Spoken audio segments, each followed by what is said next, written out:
Bab 681, Jiang Chen berhasil melawan keduanya. Jiang Chen mencibir ke dalam. Apakah kedua ini masih ingin menipuku sampai sekarang? Jangan takut, kakak senior Jun. Karena Lin Hai ini berani menyinggung istana regal pil kita, aku akan menghabisinya dulu. Jiang Chen menyatakan, kemunafikan hanya jelas baginya. Lin Hai merasakan gelombang kecemasan membanjirinya setelah mendengar kata-kata itu. Setelah bertarung sengit, mereka berdua seperti anak panah di akhir penerbangan mereka hampir tidak memiliki stamina yang tersisa. Mereka mungkin punya cara untuk menyelamatkan situasi jika itu jenius biasa lainnya. Tetapi dari semua orang, itu harus menjadi jenius yang tak terduga yang bahkan Xiang Qin telah sujud. Lin Hai bahkan mungkin bukan tandingan Jiang Chen saat dalam kondisi puncak, apalagi kondisinya saat ini yang kelelahan. Ekspresinya segera berubah, saudara junior Jiang, sekte kami selalu bersatu dan harmonis. Rekan kakak laki-lakimu dan aku hanya bertarung dengan harga diri, itu bukan pertarungan sampai mati. Petik 2. Jiang Chen dengan sengaja memasang ekspresi serius, istana ini tidak diragukan lagi merupakan warisan yang ditinggalkan oleh seorang kultivator yang kuat. Alih-alih membagikannya, saya lebih suka mengklaimnya untuk istana pil regal secara keseluruhan. Petik 2. Lin Hai menjawab dengan tergesa-gesa, jika saudara junior Jiang Chen menginginkannya, saya akan kehilangan bagian saya. Tidak, itu akan merugikan bisnis kami jika kamu mengoceh setelah meninggalkan tempat ini. Gerakan Jiang Chen tampaknya berbicara tentang tekad mutlaknya. Sekarang giliran Jun Mobai yang cemas. Jika Lin Hai benar-benar terbunuh, hati nurani Jun Mobai yang bersalah akan menjadi lebih berat. Tetapi bahkan lebih dari itu, jika Jiang Chen kemudian menemukan identitas Jun Mobai, yang terakhir tidak akan memiliki kepercayaan diri atau sarana untuk berurusan dengan murid top ini.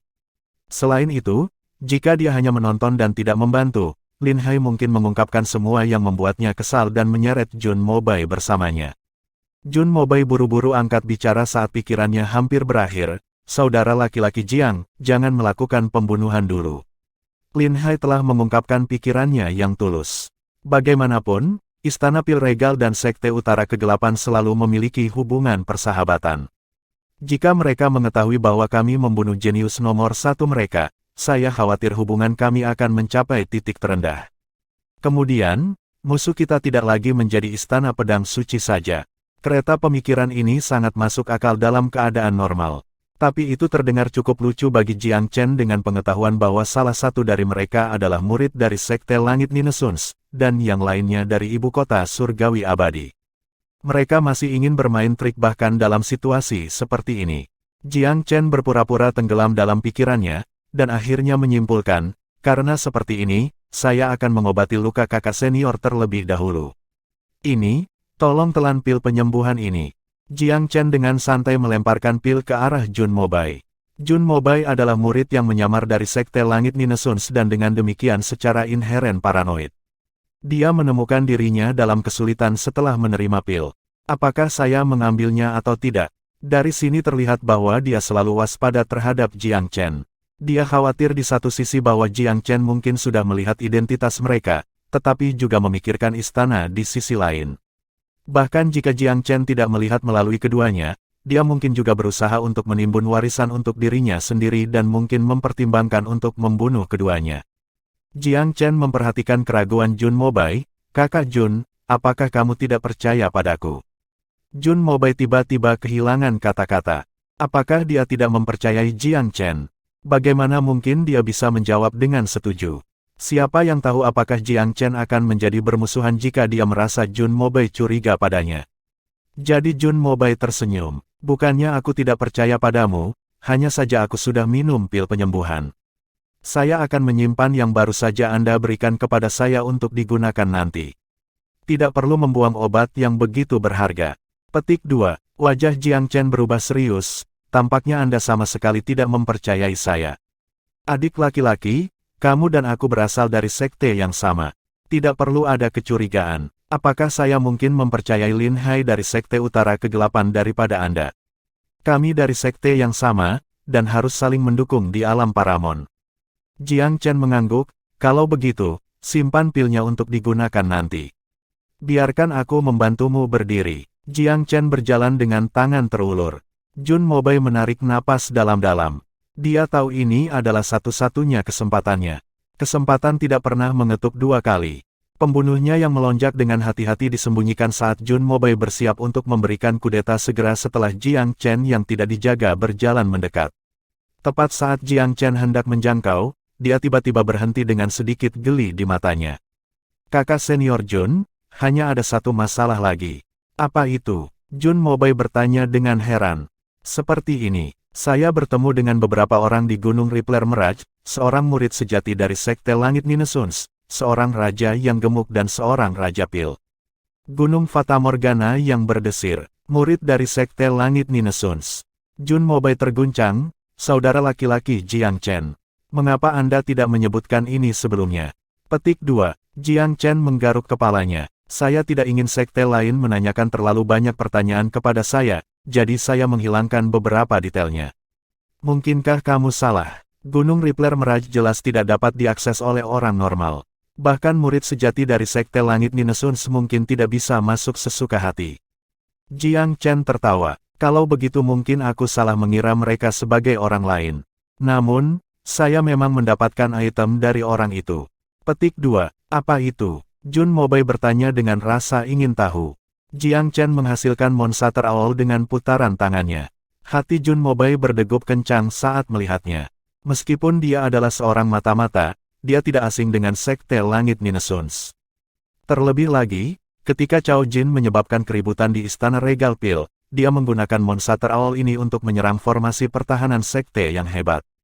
Jun Mobei telah berada di dalam Istana Pil Regal pada waktu itu dan secara alami dapat mengenali item dan penggunanya.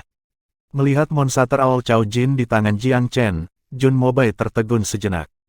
Namun, dia dengan cepat mendapatkan kembali ketenangannya dan berseru dengan pura-pura terkejut, "Saudara laki-laki Jiang Chen, apakah Cao Jin yang Anda sebutkan adalah seorang pemuda beralis biru?"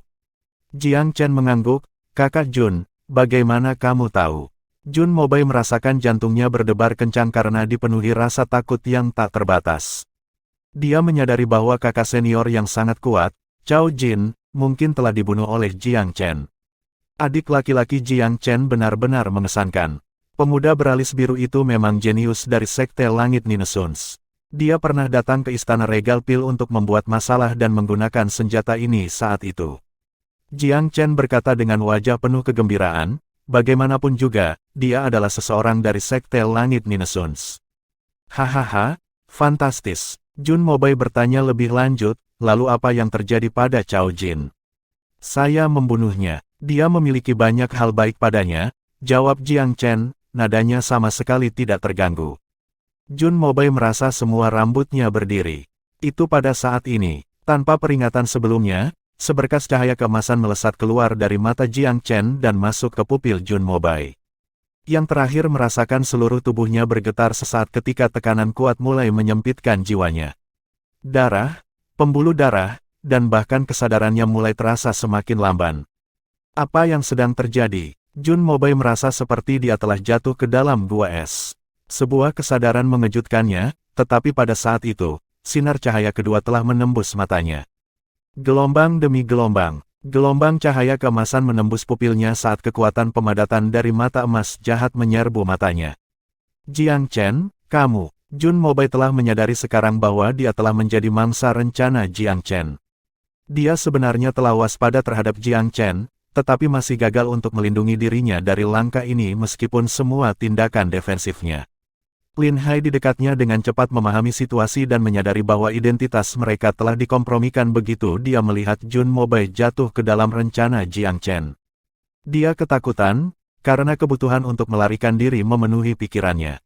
Namun, bagaimana mungkin dia bisa berlari lebih cepat dari Jiang Chen dalam kondisinya saat ini? Dia berbalik untuk melarikan diri, tetapi ketika dia berlari, dia menemukan bahwa pasir kuning di depannya telah digantikan oleh dunia glasial tak terbatas yang tertutup salju putih yang cemerlang. Jiang Chen, kamu bermain babi untuk memakan harimau. Lin Hai mengatupkan giginya, mengetahui bahwa dia juga telah ditipu. Dia telah memasuki formasi Jiang Chen. Dia melihat semuanya dengan jelas sekarang. Jiang Chen sengaja mengulur waktu untuk berbicara dengan mereka. Dia telah mencari cara untuk membawa mereka berdua keluar pada saat yang bersamaan. Di sisi lain, Jiang Chen juga sangat menyadari bahwa jika dia menyerang mereka dengan gegabah, keduanya dapat melarikan diri dengan mengaktifkan jimat pelarian mereka atau metode rahasia lainnya, belum lagi potensi serangan terakhir yang mematikan yang dilakukan mata-mata dari peringkat pertama, sekte bisa menggunakan. Meskipun dia yakin bahwa dia bisa menangani satu kepala, dia tidak bisa membunuh dua orang secara langsung. Jadi dia berpura-pura beradab dan membicarakan hal-hal sepele, memberi lawannya ilusi bahwa masih ada kesempatan untuk membunuhnya. Dengan cara ini, musuh-musuhnya tidak akan langsung berpikir untuk melarikan diri. Lagi pula, dilihat dari sikap mereka, keduanya sangat mendambakan warisan Kaisar Featherflight. Dia telah memanipulasi formasi yang akan menjebak Lin Hai saat dia bermain untuk waktu. Dia mengaktifkannya untuk menjerat Lin Hai sementara dia sendiri memberikan pukulan mematikan pada Jun Mobai. Dia juga membutuhkan kesempatan untuk mengerahkan Evil Golden Eye dalam pukulan fatal itu. Dalam keadaan normal, Jun Mobai akan dilindungi oleh pertahanan mentalnya yang tak tertembus. Itulah mengapa Jiang Chen menyebut Cao Jin, untuk menyebabkan beberapa fluktuasi dalam kesadarannya. Kelemahan sesaat yang disebabkan oleh rasa takut itulah yang dia butuhkan agar mata emas jahat menyerang. Semuanya berjalan seperti yang direncanakan Jiang Chen. Dia telah menangkap saat yang tepat untuk menyerang, dan meskipun Jun Mobai bereaksi setelah mata emas jahat menembus kesadarannya, itu sudah sangat terlambat. Satu celah itu telah membuka pintu air untuk serangkaian serangan. Dalam keadaan lelah dan lemahnya, tidak ada cara baginya untuk mengumpulkan pertahanan. Untaian energi logam yang tak terhitung jumlahnya mengalir terus ke dalam dirinya, dan setelah beberapa napas, dia berubah menjadi patung emas. Melihat Jun Mobai berubah menjadi logam, Jiang Chen merasa lebih percaya diri tentang mata emas jahatnya. Dibandingkan ketika dia pertama kali mulai berlatih mata emas jahat, kekuatannya telah tumbuh secara eksponensial. Jiang Chen melompat ke formasi setelah mengalahkan Jun Mobai. Dia tidak menggunakan formasi untuk membunuh, melainkan untuk menahan Lin Hai agar tidak melarikan diri dengan jimat pelarian. Semua seni melarikan diri dan penghindaran menjadi tidak efektif di dalam formasi. Dan jelas bahwa Lin Hai tidak memiliki teknik atau senjata membelah formasi yang kuat. Kebencian melintas di matanya ketika Lin Hai melihat Jiang Chen melangkah ke dalam formasi. Jiang Chen, tidak mungkin bagimu untuk menjadi murid Istana Regal Pil. Tidak perlu menyembunyikannya lagi. Katakan padaku, kamu termasuk sekte peringkat pertama yang mana? Saya ingat bahwa hanya sekte Langit Ninesuns dan Ibu Kota Surgawi Abadi yang mengetahui informasi tentang Kaisar Penerbangan Bulu. Apakah sekte lain mengetahuinya, dan bahkan menyembunyikan diri mereka dengan sangat baik? Lin Hai menggertakkan giginya dengan marah, nadanya penuh kebencian dan keengganan untuk menerima situasinya. Bab 682, Peninggalan Kaisar Featherflight. Mengingat situasi saat ini, pikiran Lin Hai sangat bisa dimengerti. Lagi pula, tidak mungkin seseorang yang cukup mengerikan untuk membunuh murid sejati sekte Langit Ninesuns, menipu dia dan Jun Mobai, dan bahkan mendorong mereka ke kematian mereka mungkin bisa muncul dari Myriad Domain. Tidak mungkin Lin Hai akan percaya bahwa seorang jenius Myriad Domain bisa melakukan prestasi seperti itu. Kekuatan Xiang Qin luar biasa di Myriad Domain, dan dia bisa dianggap sebagai jenius terkuat di wilayah tersebut. Namun, Lin Hai yakin bahwa dia dan Jun Mobai bisa menghadapi jenius terkemuka ini. Adapun seorang ahli di tingkat Cao Jin, keberadaan semacam itu jauh lebih kuat daripada dia dan Jun Mobai. Bahkan Xiang Qin akan menderita kekalahan berat sebelah jika dia bertemu Cao Jin. Namun, Jiang Chen ini sebenarnya cukup kuat untuk mengalahkan Cao Jin. Mungkinkah dia menjadi jenius teratas dari sekte peringkat pertama? Apakah dia seorang kultivator ranah kaisar? Pikiran Lin Hai dipenuhi dengan keraguan dan ketakutan. Dia ingin mendapatkan kebenaran dari Jiang Chen. Jiang Chen tersenyum tenang dan menatap Lin Hai. Kakak senior Lin Hai, saya tidak tahu bahwa Anda adalah aktor yang baik. Nada suaranya tenang meskipun situasinya agak berantakan. Jiang Chen, berhentilah berpura-pura. Katakan padaku dari sekte mana kamu berasal. Lin Hai berkata dengan marah. Apakah aku mata-mata atau bukan urusanmu? Kaisar Featherflight, ya, saya penasaran. Siapa Kaisar Featherflight ini yang begitu menarik sehingga menarik perhatian dua sekte peringkat pertama? Mengapa sekte Anda mencarinya tanpa henti selama ribuan tahun, dan pergi sejauh mengirim mata-mata untuk menyusup ke Myriad Domain? Lin Hai mengerutkan kening, kamu tidak tahu. Jiang Chen tersenyum tenang, saya tidak. Tapi saya sudah berhasil menebak sedikit sana-sini dari percakapan Anda. Sehat, apakah Anda akan menumpahkan kacang, atau apakah saya perlu membuka mulut Anda untuk Anda? Lin Hai tertawa keras, tumpahkan kacangnya. Saya adalah murid ibu kota surgawi abadi, dan saya lebih baik mati daripada dipermalukan. Jika si idiot Jun Mobile ini tidak melawanku dalam keadaan seperti itu, apakah kamu benar-benar berpikir aku akan takut padamu? Jiang Chen tersenyum tenang, apakah itu berarti Anda akan melawan apa yang disebut akhir pahit?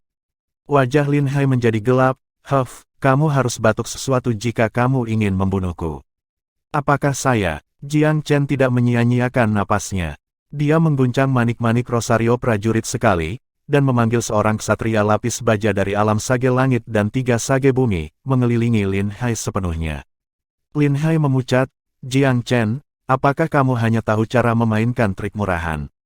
Aku menantangmu untuk melawanku 1 lawan 1.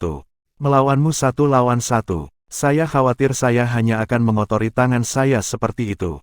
Jiang Chen tidak mau membuang waktu lagi untuknya, dan memerintahkan prajurit lapis baja emasnya untuk meluncurkan serangan hiruk-pikuk ke Lin Hai. Lin Hai sudah benar-benar habis, dan keuntungan terkuat dari prajurit lapis baja emas ini adalah bahwa mereka benar-benar tidak takut mati. Oleh karena itu, Lin Hai hampir seketika jatuh ke dalam kesibukan mereka, menderita beberapa pukulan dalam prosesnya. Jiang Chen berjalan ke Lin Hai, dan hal pertama yang dia lakukan ketika dia melihat bentuk yang hampir tidak bernafas adalah menyita bendera. Bendera ini jelas merupakan harta karun, dan Jiang Chen menganggapnya cukup luar biasa sejak awal. Itu sangat berguna untuk menyerang dan bertahan. Berkat bendera inilah Lin Hai mampu membalikkan keadaan lagi dan lagi ketika dia melawan Jun Mobile. Selain bendera, Jiang Chen juga mengambil cincin penyimpanan Lin Hai. Dia telah melakukan hal yang sama dengan cincin penyimpanan Jun Mobile. Dia tidak membutuhkan sedikit usaha untuk mengalahkan kedua pembudidaya ini, dan Jiang Chen tidak mau berlama-lama lagi. Namun, dia tidak berani mengabaikan kehati-hatian saat dia berjalan ke istana yang tinggi di danau dan menatapnya. Bagaimanapun, air danau payau ini sangat korosif. Bahkan Lin Hai dan Jun Mobile sangat takut akan hal itu.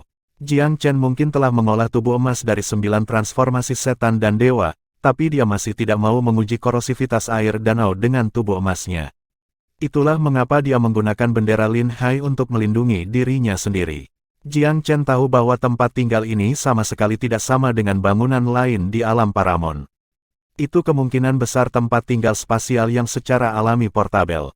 Biasanya, tempat tinggal seperti ini hanya bisa dibuat portabel setelah disempurnakan. Jika dia ingin memperbaiki tempat tinggal ini untuk dirinya sendiri, maka dia harus terlebih dahulu menemukan intinya. Hanya dengan begitu dia akan dapat benar-benar mengendalikannya. Apakah itu salah satu ahli lain dari benua jurang surgawi? Maka mereka mungkin telah tertipu oleh penampilan istana ini dan mengira itu hanya untuk menjadi bangunan lain di alam Paramon. Namun, Jiang Chen memiliki pengetahuan dan pengalaman tentang kehidupan masa lalunya. Dia secara alami tidak akan tertipu hanya dengan penampilan. Mempertimbangkan betapa sedikit kekuatan hidup yang ada di alam Paramon, tidak ada orang yang cukup bodoh untuk membangun istana di tempat ini. Terlebih lagi, ini jelas bukan tempat yang cocok untuk mendirikan sekte. Lin Hai dan Jun Mobile tampaknya telah menggunakan seni rahasia tertentu untuk mengunci tanda-tanda kesadaran Kaisar Featherflight. Tentu saja, metode pelacakan seperti ini memiliki keterbatasannya sendiri. Jika mereka tidak memasuki alam Paramon atau berkeliaran di dekat area ini, tidak mungkin untuk menemukan jejak apapun. Jika tidak, Lin Hai dan Jun Mobile tidak akan terdengar seperti mereka telah sia-sia mencari Kaisar Featherflight selama ribuan tahun. Karena banyak kekhawatiran, mereka tidak dapat secara terbuka melakukan pencarian menyeluruh di myriad domain. Itulah mengapa mereka tidak punya pilihan selain menyusup ke sekte untuk mencari keberadaan Kaisar Featherflight. Kaisar Featherflight ini pasti telah melarikan diri ke tempat yang tidak jelas untuk menghindari pengejaran dari sekte Langit Ninesuns dan ibu kota surgawi abadi. Karena itu, pasti ada banyak jebakan di dalamnya. Jika saya bertindak sembrono, saya mungkin akan diserang oleh mereka. Dari sudut pandang Kaisar Featherflight, dia punya banyak alasan untuk memasang semua jenis jebakan. Lagi pula, tidak ada yang ingin melihat warisan mereka dengan senang hati diambil oleh musuh mereka setelah diburu untuk waktu yang lama. Jiang Chen dengan hati-hati berjaga-jaga setelah memasuki istana. Istana itu tidak besar, tapi itu adalah dunia yang sama sekali berbeda di dalamnya. Tempat ini benar-benar megah. Tidak mungkin kaisar besar berjudul bisa menyempurnakan tempat tinggal spasial seperti ini. Jika tempat ini benar-benar terhubung dengan Emperor Featherflight, maka dia pasti tidak menciptakan tempat ini sendiri. Jiang Chen menduga bahwa Kaisar Featherflight mungkin secara tidak sengaja memperoleh warisan kuno. Namun, penemuannya juga telah memperingatkan Eternal Celestial Capital dan Ninesun Sky Sect, dan sebagai hasilnya dia telah diburu dengan kejam oleh kedua sekte tersebut. Jiang Chen melepaskan kesadarannya dengan kekuatan penuh saat dia menginjak tangga batu istana, menjaga dari kemungkinan kecelakaan. Apa yang tidak diharapkan Jiang Chen adalah bahwa serangan dan jebakan yang dia harapkan akan dilemparkan padanya tidak terjadi. Faktanya, dia tidak memicu pembatasan sama sekali, tidak peduli seberapa ceroboh dia berjalan melewati bagian dalam istana.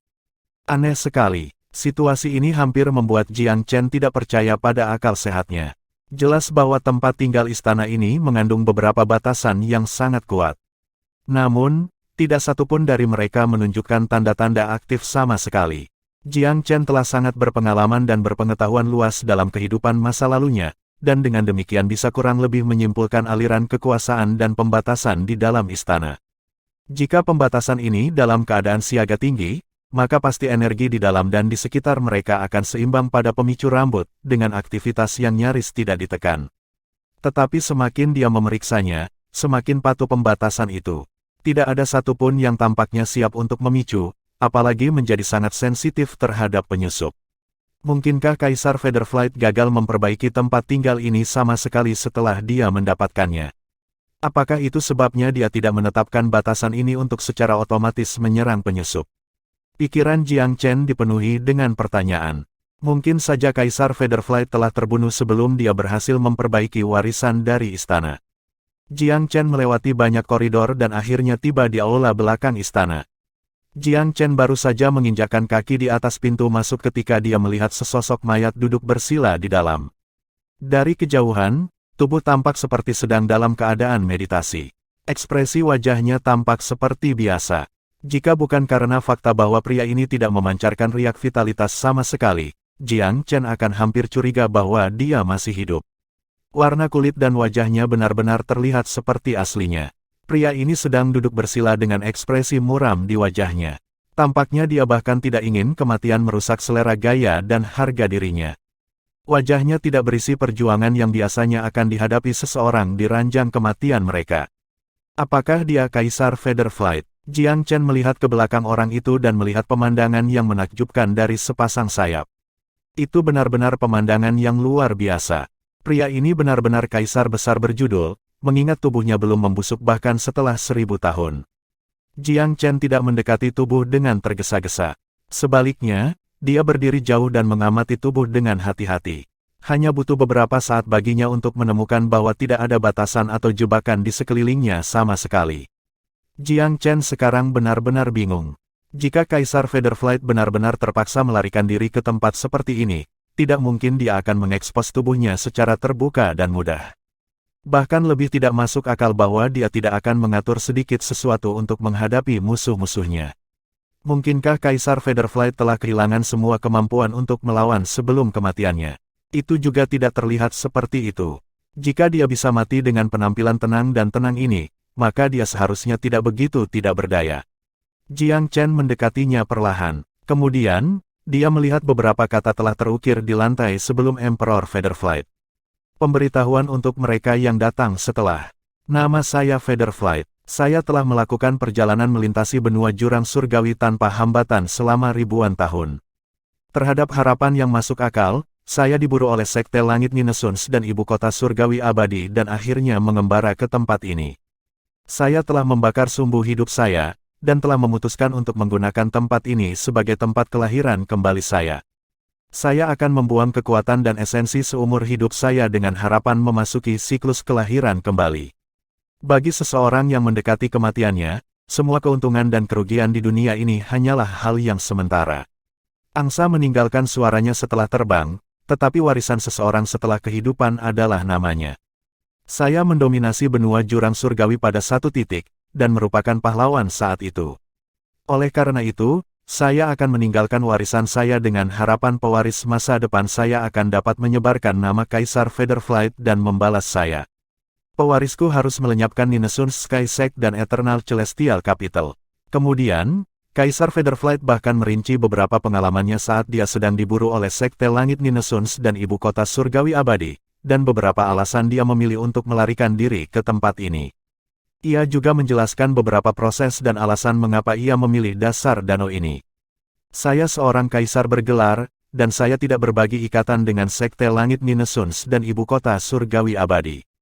Alasan mereka memburu saya bukan karena mereka menginginkan warisan bela diri dao saya, tetapi karena saya memperoleh warisan kuno dari alam rahasia kuno tertentu.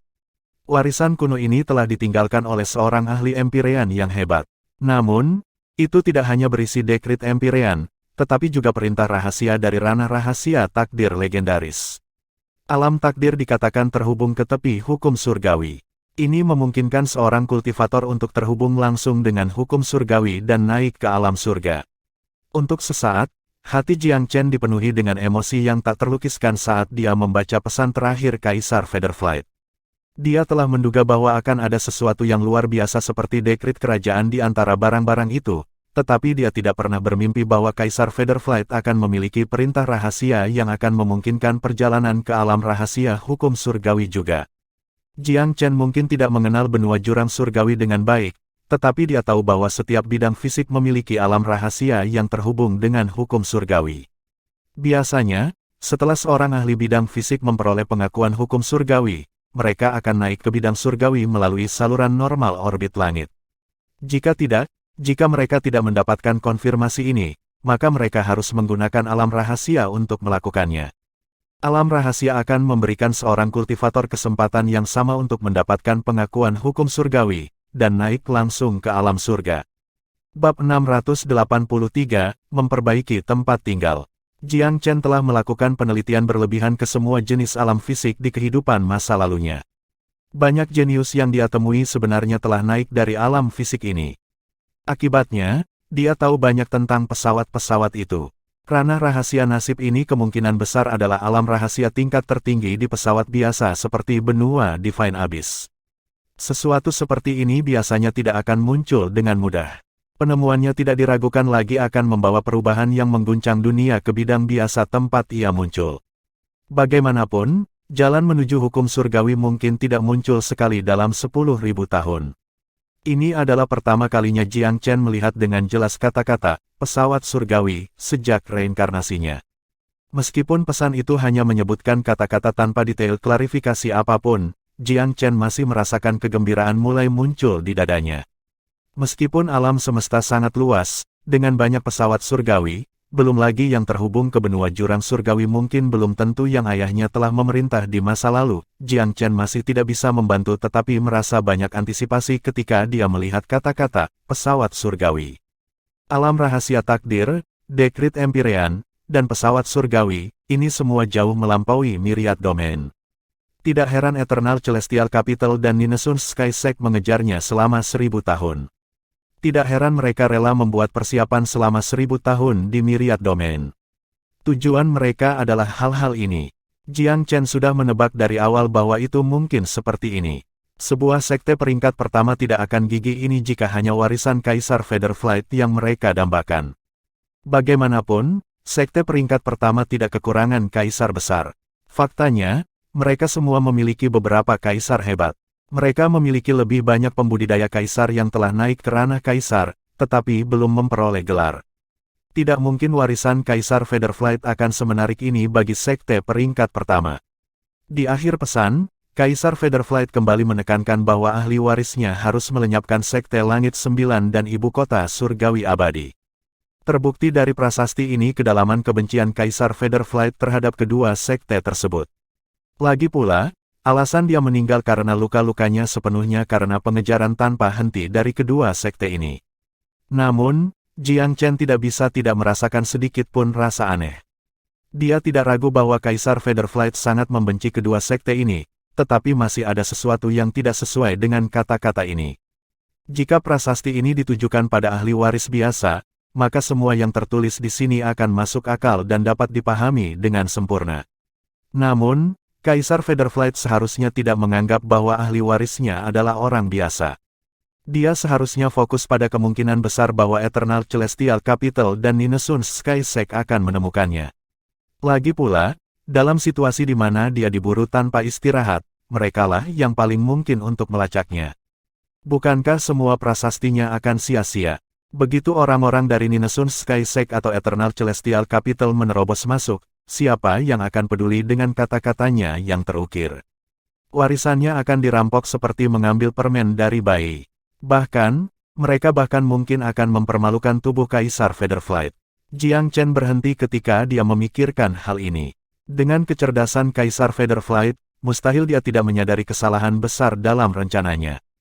Fakta bahwa Kaisar Featherflight berhasil lolos dari pengejaran dua sekte dan memasuki alam Paramon membuktikan bahwa dia benar-benar ahli yang cerdas dan berani.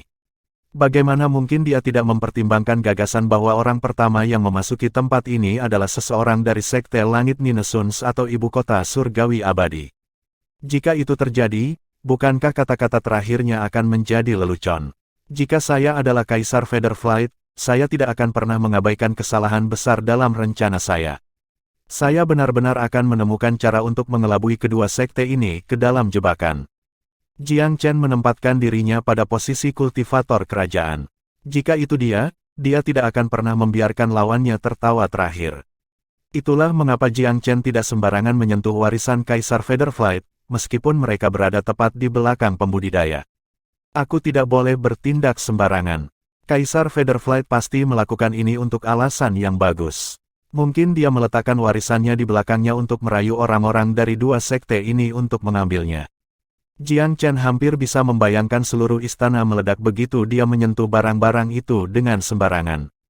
Melihat betapa kuatnya batasan di istana ini, dia yakin dia tidak akan mampu menahan pukulan kekuatan penuh dari batasan di levelnya saat ini. Faktanya, bahkan Kaisar Besar berjudul mungkin tidak dapat bertahan dari pertahanan pembudidaya Empyrean. Tempat tinggal istana ini jelas merupakan karya seorang kultivator Empyrean. Kaisar Featherflight hanya memilikinya untuk sementara waktu. Meskipun Jiang Chen sangat ingin mengambil harta ini untuk dirinya sendiri, dia menekan dorongan itu pada akhirnya dan memutuskan untuk menemukan inti istana terlebih dahulu. Kaisar Featherflight pasti telah menyempurnakan istana sebelumnya.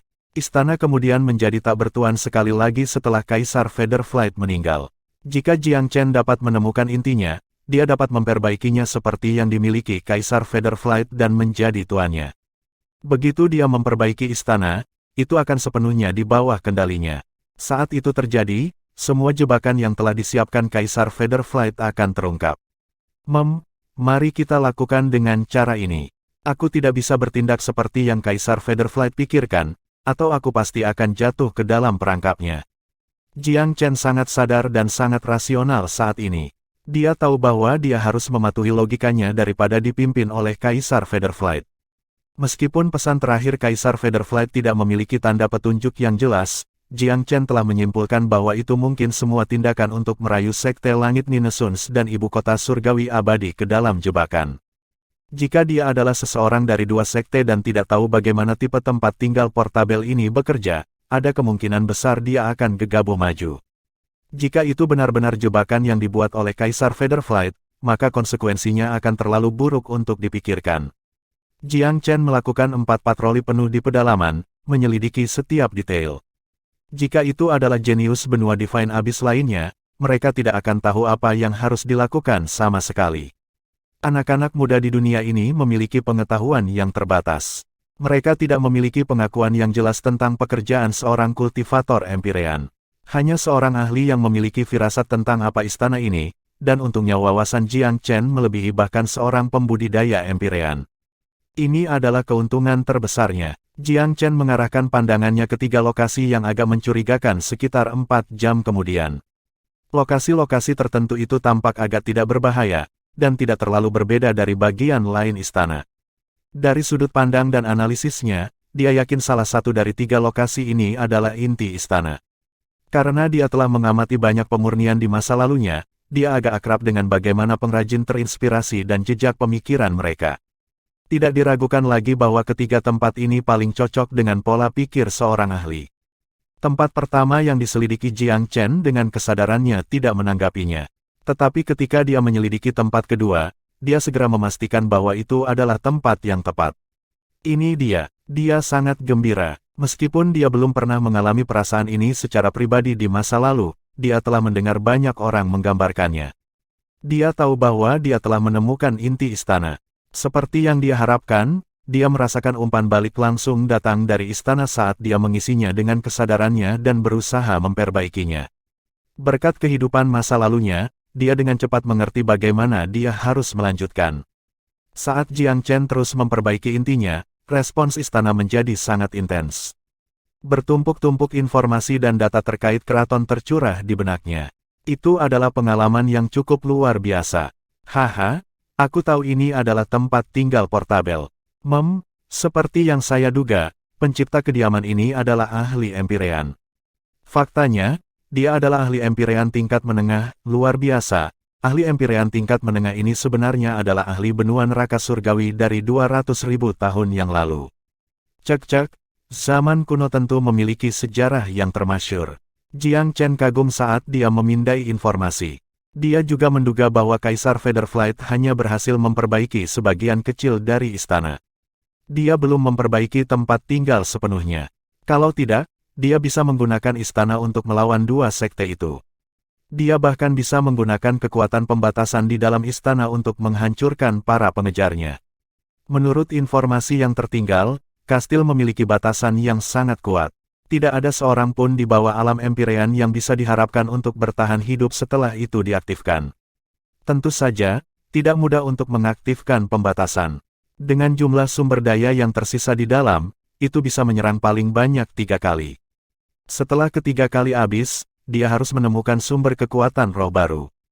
Hanya dengan begitu dia dapat mengaktifkan kembali pembatasan. Jelas bahwa Kaisar Featherflight belum menguasai pengetahuan ini ketika dia menyempurnakan istana. Pakar Empyrean yang menciptakan istana benar-benar luar biasa.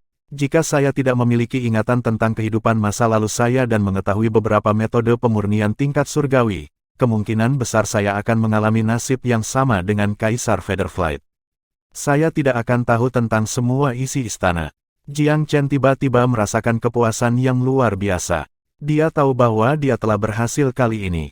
Mengesampingkan nilai istana itu sendiri, kekuatan ofensif dan defensifnya saja yang bernilai sekte peringkat pertama di benua jurang surgawi. Sangat disayangkan bahwa Kaisar Featherflight tidak menghabiskan banyak waktu untuk memperbaiki istana. Sudah terlambat ketika dia menemukan bahwa itu memiliki kemampuan ofensif. Jiang Chen menyadari ini segera setelah dia selesai. Kaisar Featherflight telah menguasai pembatasan, tetapi hanya pada akhirnya. Warisannya telah dikaitkan dengan sempurna dengan mereka. Untuk beberapa saat, Jiang Chen merasa takut melingkarkan jemarinya yang basah di sekitar jantungnya. Itu memang jebakan. Jika saya menyerah pada godaan dan mengambil harta itu segera saat itu, saya akhirnya akan menerima pukulan yang dimaksudkan untuk sekte langit Ninesuns dan ibu kota surgawi abadi. Itu akan menjadi cara yang mengerikan untuk mati.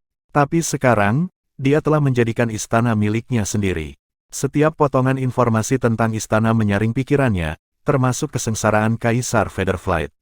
Maafkan saya, Kaisar Featherflight. Mulai hari ini dan seterusnya, istana akan berada di bawah nama keluarga saya Jiang. Tapi jangan khawatir, sekte Ninesuns Sky dan saya telah menjadi musuh untuk waktu yang lama. Aku akan membalaskan dendamu. Adapun ibu kota surgawi abadi, saya tidak keberatan membawa mereka keluar secara sepintas jika mereka cukup bodoh untuk memprovokasi saya. Untuk sementara waktu, Jiang Chen merasa sangat senang dengan seluruh pertemuan ini. Mengambil istana telah sangat menguntungkannya. Sayangnya, Tuan Istana sebelumnya telah menggunakan salah satu dari 3 serangan pembatasan yang ditetapkan oleh penciptanya. Hanya tersisa 2 muatan sekarang, setelah 2 muatan habis, pembatasan akan kehilangan efeknya. Jika dia ingin mengaktifkannya sekali lagi, jumlah sumber daya yang dibutuhkan untuk melakukannya akan sangat mengejutkan.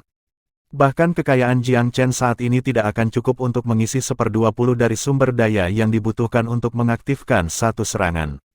Itu akan benar-benar mencoba memadamkan gerobak kayu bakar yang terbakar dengan secangkir air. Bab 684, 2 Warisan. Meskipun hanya ada 2 tuduhan yang tersisa, mereka mewakili 2 peluang menyelamatkan nyawa. Saat lebih banyak informasi tentang istana membanjiri pikirannya, Jiang Chen memperoleh pemahaman yang lebih baik tentang kediaman dan orang yang menciptakannya. Kultivator Empyrean peringkat menengah disebut Guoran. Tapi tentu saja, tidak ada informasi tentang pencipta di dalam kediaman selain namanya. Dia jelas telah meninggal di dalam istana, dan juga telah meninggalkan dekrit Empyrean-nya di suatu tempat di dalam. Terlepas dari keputusannya sendiri, ada perintah rahasia yang terlihat seperti kunci perak. Desainnya yang biasa-biasa saja tidak menunjukkan gejolak yang terjadi di sekitarnya. Apakah perintah rahasia ini adalah jalan menuju alam rahasia takdir? Jiang Chen tahu bahwa perintah rahasia yang digunakan untuk memasuki alam rahasia datang dalam berbagai bentuk. Beberapa adalah kunci, yang lain jimat, dan bukti identitas lainnya. Jika seseorang menerobos masuk tanpa perintah rahasia, maka batasan di dalam alam rahasia akan aktif untuk menyerang penyusup yang tidak berwenang. Jika alam rahasia benar-benar menakjubkan, maka Jiang Chen memutuskan bahwa dia akan pergi berpetualang di salah satunya, apapun yang terjadi. Itu bisa membawanya langsung ke tepi hukum surgawi. Jika dia bisa berkomunikasi dengannya, maka mungkin dia bisa menuju ke alam surga. Apakah dunia rahasia benar-benar ada atau tidak, saya harus menjaga ketertiban tetap aman. Saya tidak bisa menjelajah ke alam rahasia dengan kekuatan saya saat ini, tetapi dengan ini, saya akan bisa masuk setiap kali alam rahasia yang sesuai muncul. Di mata Jiang Chen, perintah rahasia bahkan lebih berharga daripada dekrit Empyrean. Meskipun dekrit itu akan mengubah kaisar besar berjudul menjadi anjing yang memperebutkan tulang, itu tidak ada artinya dibandingkan dengan perintah rahasia yang asli. Masih menjadi misteri saat ini apakah ada pembudidaya Empyrean di benua Divine Abyss. Setidaknya, Jiang Chen belum melakukan kontak dengan siapapun bahkan karena posisinya yang unik di Myriad Domain. Juga tidak diketahui apakah ada pembudidaya alam Empyrean di sekte peringkat pertama. Namun, bahkan jika ada di 8 wilayah atas, mereka akan langka seperti bulu phoenix dan sisik naga. Kemungkinan tidak ada satupun yang muncul dalam 1000 tahun terakhir. Banyak kaisar besar berjudul tidak memiliki harapan untuk mendapatkan pengakuan dari Dao Surgawi melalui kultivasi mereka sendiri, jadi menyempurnakan dekrit Empyrean yang ditinggalkan dari orang lain adalah cara terbaik untuk naik ke ranah Empyrean. Karena itu, pertumpahan darah akan selalu terjadi setiap kali sebuah dekrit Empyrean muncul ketika banyak kaisar besar berjudul bergerak untuk bertindak. Ini juga mengapa hal-hal seperti itu harus tetap disembunyikan. Perintah rahasia dari alam rahasia nasib, perintah Empyrean, dan tempat tinggal istana. Ini adalah 3 warisan yang ditinggalkan oleh kultivator alam Empyrean kuno Guoran. Salah satu dari mereka akan menjadi harta pamungkas di benua Divine Abyss. Tidak disangka bahwa pengaturan Ninesun Sky Sekte selama 1000 tahun pada akhirnya menguntungkanku. Jiang Chen memiliki keinginan untuk tertawa terbahak-bahak ketika memikirkan hal ini. Dia tidak memiliki sedikit pun kebaikan terhadap Sekte Langit, terutama setelah beberapa dendam yang mereka bentuk. Mereka sudah lama membentuk perseteruan sampai mati. Oleh karena itu, Jiang Chen tidak hanya tidak merasa malu untuk mengambil hasil kerja mereka, tetapi dia bahkan memiliki sensasi balas dendam yang manis. Hubungan antara istana dan Emperor Featherflight benar-benar terhapus setelah Jiang Chen memperbaiki intinya. Ini berarti bahwa semua pertahanan kultivator telah menjadi tidak berguna. Setelah Jiang Chen mengubur sisa-sisa Kaisar Featherflight, dia juga mengambil warisan sang pembudidaya. Akan sia-sia untuk membiarkannya begitu saja. Meskipun Kaisar Featherflight adalah seorang kultivator nakal, dia bukanlah karakter yang sederhana untuk dapat berlatih ke tingkat kaisar besar berjudul hanya berdasarkan potensi dan keberuntungannya sendiri. Ada banyak alasan di balik ketenaran Kaisar Featherflight. Yang pertama adalah sayapnya. Dipenuhi dengan atribut guntur dan angin, mereka memungkinkannya terbang tinggi di atas awan dengan kecepatan guntur dan kelincahan angin. Kecepatannya dianggap kedudukan tertinggi bahkan di antara kaisar besar berjudul. Jika 2 sekte peringkat pertama tidak melemparkan setiap jenis jebakan dan penyergapan di jalannya saat mengejarnya, mereka bahkan tidak akan bisa mengejarnya saat dia melarikan diri. Kemudian lagi, dia tidak akan binasa jika bukan karena luka-lukanya. Setelah dia terluka parah, dia meminta sayapnya untuk membawanya ke tempat yang aman, tanpa memikirkan harga yang harus dibayar. Sayap-sayap ini terutama mengapa dia terkenal di seluruh benua Divine Abyss. Sebuah metode yang disebut taktik Featherflight, yang akan digunakan dalam hubungannya dengan sayap. Ini memungkinkan pembudidaya untuk berlari ke sana kemari seperti embusan angin atau guntur, datang dan pergi seperti bayangan. Hampir tidak mungkin untuk menjaganya. Selain itu, Kaisar Featherflight memiliki teknik pedang terkenal yang disebut pedang bulu, yang telah melengkapi taktik terbang bulunya, sementara masih membawa momentum angin dan guntur, bilahnya akan melayang di udara seperti bulu. Hanya sekejap yang dibutuhkan pedang untuk berubah dari berat menjadi ringan, cepat menjadi lambat, menciptakan gaya permainan pedang yang aneh yang telah mengamankan tempatnya sebagai salah satu teknik paling mengesankan di benua Divine Abyss. Kaisar Featherflight memiliki harta lain yang disebut cermin Featherflight. Harta ini bisa sangat mengurangi kecepatan lawan selama pertempuran jika bisa mengenai mereka dengan cahayanya. Tidak peduli seberapa cepat mereka, itu memiliki efek mutlak. Kaisar Featherflight telah berpapasan dengan banyak kaisar besar berjudul lainnya pada zamannya, dan kombinasi dari cermin bulu dan pedang telah memungkinkannya untuk membunuh banyak lawan pada level yang sama. The Featherflight Mirror telah berperan penting dalam membantunya menerobos pengepungan beberapa kaisar besar berjudul ketika mereka bersatu untuk mengejarnya. Karena semua harta dan metode ini bersama-sama, Kaisar Featherflight telah naik di atas kumpulan kaisar besar berjudul yang tak terhitung jumlahnya. Kaisar besar berjudul paling biasa bukanlah tandingan Kaisar Featherflight, bahkan jika mereka lahir dari sekte yang kaya dan kuat. Kaisar Featherflight memang memiliki keberuntungan yang sangat besar, karena dia secara tidak sengaja memperoleh warisan dari seorang pembudidaya alam Empyrean kuno. Ini adalah kesempatan seumur hidup, tapi karena inilah dia juga menarik perhatian fatal. Setidaknya 10 kaisar besar berjudul telah dikirim oleh 2 sekte peringkat pertama untuk memburunya. Pertempuran itu telah memaksa Kaisar Featherflight untuk memanfaatkan setiap sisa kemampuannya untuk melarikan diri hidup-hidup, meskipun terluka.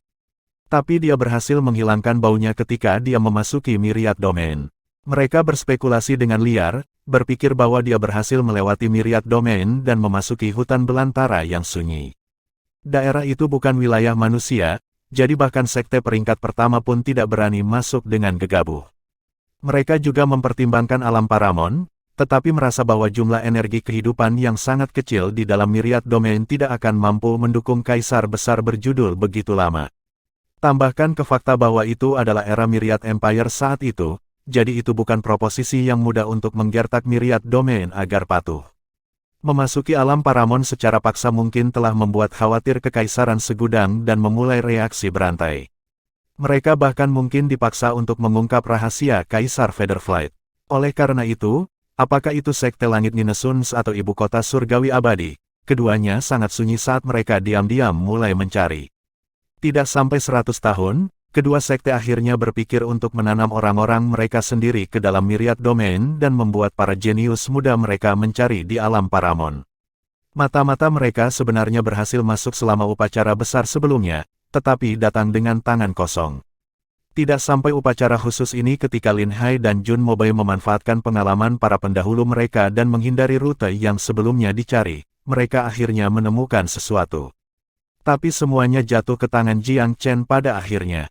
Warisan Kaisar Featherflight adalah masalah yang mudah, tetapi dia membutuhkan waktu setengah hari untuk memperbaiki sayapnya. Dia nyaris tidak berhasil menempelkan capnya sendiri pada mereka, dan kemungkinan akan memakan waktu kira-kira 5 tahun untuk memperbaiki sayapnya secara menyeluruh. Tentu saja, Jiang Chen tidak terburu-buru untuk mendapatkan hasil. Tidak realistis untuk berpikir bahwa seseorang dapat secara menyeluruh memperbaiki harta pribadi Kaisar Agung bergelar hanya dalam beberapa menit. Ketika dia menghitung waktu, dia mencatat bahwa kira-kira 7 hari telah berlalu sejak dia memasuki dunia. Jiang Chen memutuskan untuk meninggalkan alam Paramon lebih awal. Dia masih ingin tahu apa yang sedang terjadi di dunia luar meskipun berada di alam Paramon. Dia memiliki firasat bahwa sesuatu akan terjadi selama upacara ini. Dia tidak bisa memastikan apa, tetapi tahu bahwa itu tidak akan menyenangkan. Karenanya, dia tidak ingin membuang waktu setelah menerima warisan. Setelah istana disempurnakan, dia bisa mengecilkannya hingga seukuran mustard dan menyimpannya. Jiang Chen mengikuti instruksi yang ditinggalkan oleh pemilik sebelumnya dan mengubah istana menjadi setitik cahaya yang melayang ke kesadaran Jiang Chen. Ketika dia berjalan keluar dari istana, Jiang Chen menendang jenazah Lin Hai dan Jun Mobile ke perairan Danau Payau. Dengan kemampuan korosif air danau, keduanya akan dengan cepat larut menjadi ketiadaan. Sekte Langit Ninesuns dan Ibu Kota Surgawi Abadi tidak akan mendapatkan apa-apa bahkan jika mereka melacak para murid di sini. Mereka tidak akan pernah tahu bahwa Kaisar Featherflight telah lewat di sini 1000 tahun yang lalu. Jiang Chen berjalan keluar setelah dia membereskan semuanya. Wilayah Transcendent sangat besar. Dia kemungkinan besar akan tersesat jika bukan karena bimbingan token giok. Dia ingin menemukan titik transportasi dan menghancurkan token untuk membawa dirinya keluar dari alam Paramon. Dia tidak ingin menghabiskan 1 detik lebih dari yang dia harus di tempat dengan hampir tidak ada energi kehidupan. Saat dia berjalan keluar, dia membeku. Hampir terdengar seperti seseorang memanggil namanya. Dia pasti mendengar sesuatu. Wilayah Transcendent hampir memiliki keheningan yang menindas, tanpa sedikit pun suara. Namun, panggilan itu semakin jelas. Jiang Chen, kau pengecut. Apakah Anda tidak peduli dengan kehidupan kekasih kecil Anda? Apakah Anda masih bersembunyi sekarang karena darah Lingbier itu ada di tangan saya? Jika kamu tidak muncul dalam waktu 24 jam, aku akan menjadi orang pertama yang menikmatinya, dan kemudian semua orang di sini akan mengambil giliran mereka satu demi satu. Jiang Chen telah mendengarnya dengan jelas kali ini, itu adalah Wang Han. Kenapa Wang Han? Bagaimana anak ini bisa masuk ke alam Paramon? Bab 685, bertemu di jalan sempit. Jika aku ingat dengan benar, bocah ini seharusnya sudah kembali ke Istana Pedang Suci. Tiba-tiba, Jiang Chen menyadari, perubahan besar pasti terjadi di dunia luar seperti yang kita harapkan. Jika tidak, Sekte Myriad Domain tidak akan membiarkan Istana Pedang Suci memasuki alam Paramon. Dia merasa agak cemas ketika pikirannya melayang ke titik ini. Niat membunuh juga melonjak pada saat bersamaan. Terlepas dari sifat pergolakan ini, Jiang Chen hampir yakin bahwa Istana Pedang Suci berkolusi dengan kekuatan eksternal. Jika tidak, mereka tidak akan mampu mengatasi Istana Pil Kerajaan dan Sekte Utara Kegelapan dengan kekuatan mereka sendiri, apalagi katedral besar. Itu bahkan lebih kecil kemungkinannya bagi mereka untuk bertindak begitu berani di wilayah Transcendent alam Paramon. Haha, Jiang Chen, Lingbier ini benar-benar gadis yang menggoda. Pemuda mana di Myriad Domain yang tidak berpadanya? Berapa banyak keributan yang akan terjadi jika aku melepaskan jubahnya? Katakan padaku, berapa banyak topi hijau subur yang harus dikenakan jika Dewi Myriad Domain begitu bebas sehingga pria manapun bisa menjadi suaminya? Nada suara Wang Han dipenuhi dengan kebencian yang ekstrim. Jelas bahwa dia dipenuhi dengan kebencian terhadap Jiang Chen dan ingin melampiaskan semuanya pada Lingbier. Jiang Chen sangat marah. Jika Wang Jianyu tidak tiba-tiba turun tangan selama pertempuran terakhir mereka, dia pasti sudah membunuh Wang Han di arena. Seperti yang diharapkan, seekor ular yang tidak dipukuli sampai mati akan berayun kembali untuk menggigit. Wang Han, kau kecil, sepertinya kau telah menguatkan hatimu untuk melawanku. Hati Jiang Chen menjadi rapuh saat niat membunuh melonjak dan meraung melawan Wang Han. Langkah ini dari murid Istana Pedang Suci telah melewati garis bawah Jiang Chen. Jenis lawan yang paling dibenci Jiang Chen dalam hidupnya adalah mereka yang mencoba mengancamnya dengan menyandera orang-orang di sisinya. Sebagai kakak perempuan seniornya, Lingbier adalah salah satu orang yang paling dekat hubungannya dengan Regal Pil Palace. Meskipun mereka tidak berbagi jenis hubungan yang dinyatakan oleh Wang Han, Jiang Chen tahu bahwa kakak perempuan ini memperlakukannya dengan sangat baik. Dalam hatinya, Jiang Chen menganggap Lingbier sebagai seseorang yang harus dia lindungi. Terlepas dari apakah Lingbier benar-benar jatuh ke tangan Wang Han atau tidak, kata-kata yang baru saja dia ucapkan sudah cukup untuk membuat Jiang Chen mengambil keputusan tegas, Wang Han harus mati. Meskipun dia sangat marah, Jiang Chen tidak kehilangan rasionalitasnya. Wang Han pasti mendapat semacam dukungan karena dia berani mencemooh dengan kecerobohan yang tak terkendali. Sangat mungkin bahwa pendukungnya tidak sesederhana Wang Jianyu belaka. Jiang Chen percaya bahwa Wang Han tidak akan bisa memasuki alam Paramon jika Wang Jianyu sendiri adalah pendukung terbesarnya.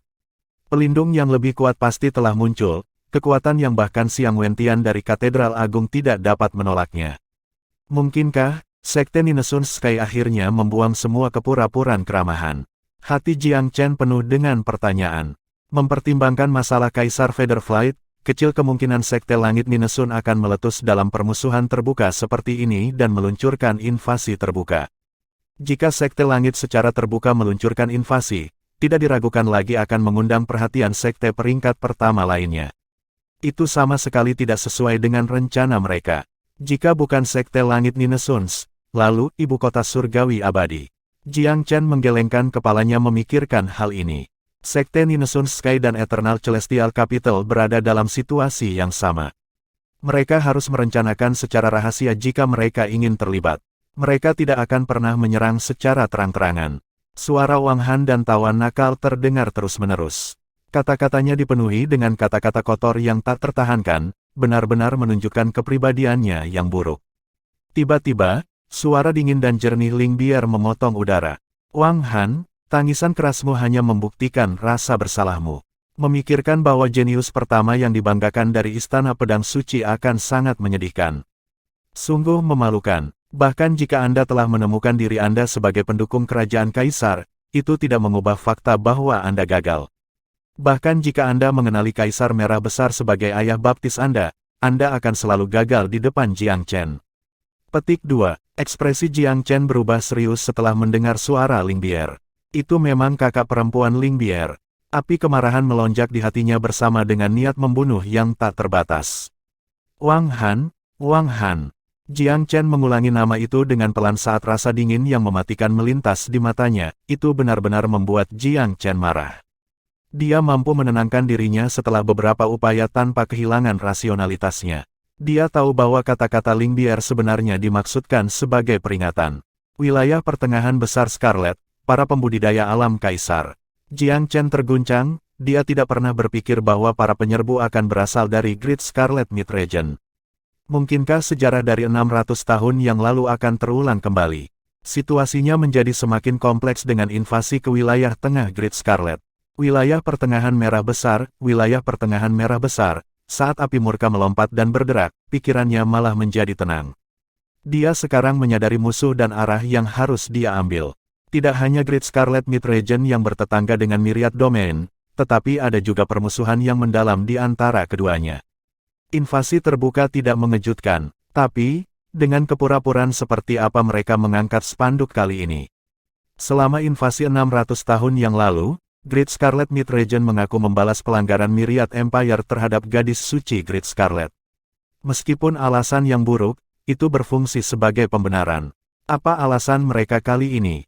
Namun, pertanyaan lain muncul di benaknya, jika Great Scarlet Mid Region benar-benar menginvasi, tidak mengherankan jika Istana Pedang Suci akan membelot tanpa malu-malu. Namun, bagaimana Wang Han bisa memiliki prestise yang cukup untuk memiliki ahli tingkat Kaisar dari wilayah pertengahan besar Scarlet menemaninya saat membuat keributan ini? Mungkinkah mereka datang khusus untukku? Jiang Chen tidak percaya Wang Han memiliki karisma seperti itu. Kemungkinan besar ahli tingkat Kaisar dari Great Scarlet Mid Region telah datang untuknya. Wang Han pasti ikut sebagai umpan meriam yang memimpin serangan.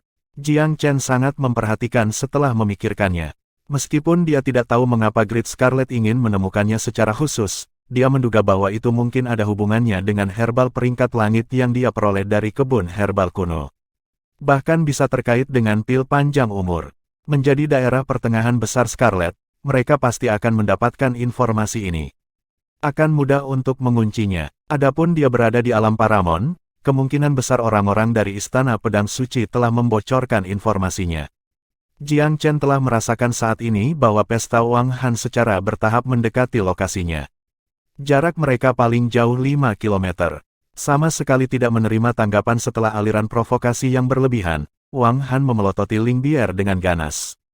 Wanita murahan, jangan berpikir bahwa trik kecilmu akan bisa lolos dari perhatian semua orang. Anda ingin memberitahu Jiang Chen dan membantunya melarikan diri, bukan? Cek-cek, kasih sayang yang mendalam. Sayangnya, itu ketakutan dan sudah melupakan kesatria. Dia bersembunyi di sudut di suatu tempat dengan ekor di antara kedua kakinya, apalagi peduli dengan kesejahteraanmu. Ling Bier mengendus dengan jijik, ini di bawah saya untuk berbicara dengan orang yang tidak tahu malu. Wang Han sangat marah. Kamu jalan kecil, mencoba untuk bertindak suci bahkan sekarang ya. Tunggu saja 24 jam dan lihat bagaimana saya akan melatih dan mempermalukan Anda. Anda akan ingin mati karena sangat menginginkan saya. Haha, aku tidak sabar untuk melihat itu terjadi. Meskipun dia menggigil ketakutan di dalam, sikap Ling Bier sama apatisnya. Dia melirik Qin Mo dengan acuh tak acuh.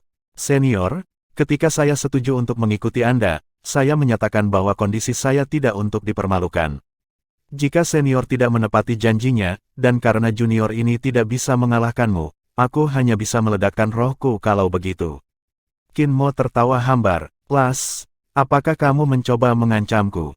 Ingatlah bahwa jika kita tidak menangkap Jiang Chen, aku juga tidak akan membiarkanmu mati dengan tenang, apalagi Wang Han. Orang tua itu telah mencari wilayah transenden begitu lama, namun Jiang Chen tidak bisa ditemukan. Dia dipenuhi dengan frustrasi karena terus-menerus muncul dengan tangan kosong. Meskipun dia telah menekan kekuatan hidupnya dan mampu mengurangi pengurasan vitalitasnya menjadi seorang ahli alam bijak, dia menjadi semakin kesal dengan pengeluaran yang tak ada habisnya. Bagaimanapun, kerugiannya akan sangat besar jika dia tidak bisa menangkap Jiang Chen. Dia akan mendapatkan beberapa langit dan banyak ramuan roh peringkat bumi jika dia memilih untuk mengejar istana pil regal. Dia datang untuk berburu Jiang Chen karena potensi keuntungan. Selain itu, Jiang Chen adalah orang yang secara khusus diinginkan Kaisar Merah Besar. Dia akan kalah dalam perjudian ini jika dia tidak berhasil menangkap Jiang Chen. Ini tidak diragukan lagi menyebabkan dia merasa agak sedih. Dia telah menahan diri dari menekan Ling Bier di sepanjang jalan karena dia yakin bahwa dia akan mampu secara menyeluruh menekan Sage Rilem Junior tingkat pertama ini dengan kekuatan Rilem Kaisar tingkat ketiganya. Karena itu, dia merasa tidak ada gunanya melanggar janjinya. Janji itu tidak lagi penting setelah dia menangkap Jiang Chen. Dengan sifat kekerasan kepala sekte Qin Mo, bagaimana dia akan membiarkan semuanya terjadi dan memperlakukan Ling Bier dengan baik. Ekspresi Ling Bier sedikit membeku setelah mendengar kata-kata itu. Tapi resolusi di hatinya tetap benar-benar tak tergoyahkan. Dia sebenarnya kira-kira 70% yakin bahwa dia bisa melarikan diri dari genggaman kepala sekte Qin Mo menggunakan jimat pelarian senior Shaoyin. Tapi dia tidak mau menerima hasil seperti ini. Dia ingin melarikan diri bersama Jiang Chen setelah dia menemukannya. Dan dengan demikian, dia baik-baik saja mengambil risiko dan menunggu Jiang Chen muncul. Dia akan menunggu sampai penutupan alam Paramon terlepas dari biayanya. Tuan, darah pangkalan ini telah memberitahu Jiang Chen. Kenapa kita tidak menutup mulutnya dulu? Wang Han cukup kesal dan ingin menambahkan bahan bakar ke api. Kepala sekte Qin Mo melambaikan tangannya. Tidak dibutuhkan. Biarkan dia menangis, semakin keras semakin baik. Dari uraian Anda, Jiang Chen ini tampaknya adalah orang yang menghargai persahabatan dan kesetiaan. Dia tidak akan lari jika dia mendengarnya. Wang Han merasa agak canggung setelah mendengar ini. Bahkan tuannya memuji kesetiaan Jiang Chen. Relatif, dia sendiri segera membelot setelah melihat para ahli dari wilayah pertengahan besar Scarlet. Perbedaan di antara mereka terlalu besar. Nasihat Ling Bier bahwa dia akan selalu gagal sebelum Jiang Chen menyengat. Dia juga tahu itu benar, meskipun dia tidak mau mengakuinya. Inilah mengapa dia berubah menjadi kemarahan di kedalaman rasa malunya. Mulut Wang Han bergerak seolah ingin mengatakan sesuatu. Namun, ekspresi kepala sekte Qin Mo tiba-tiba berubah, sudut mulutnya berubah menjadi senyum aneh. Wang Han, Wang Jianyu, awasi gadis ini dan pergi ke barat. Tidak lama setelah perintahnya dikeluarkan, kepala sekte Qin Mo berubah menjadi badai emas, menyapu ke kejauhan. Wang Jianyu terkekeh jahat saat dia bergerak maju untuk merebut Ling Bier. Ekspresinya berubah tiba-tiba saat dia menghancurkan jimat di tangannya. Dengan kilatan mengelak, dia menghilang ke udara tipis.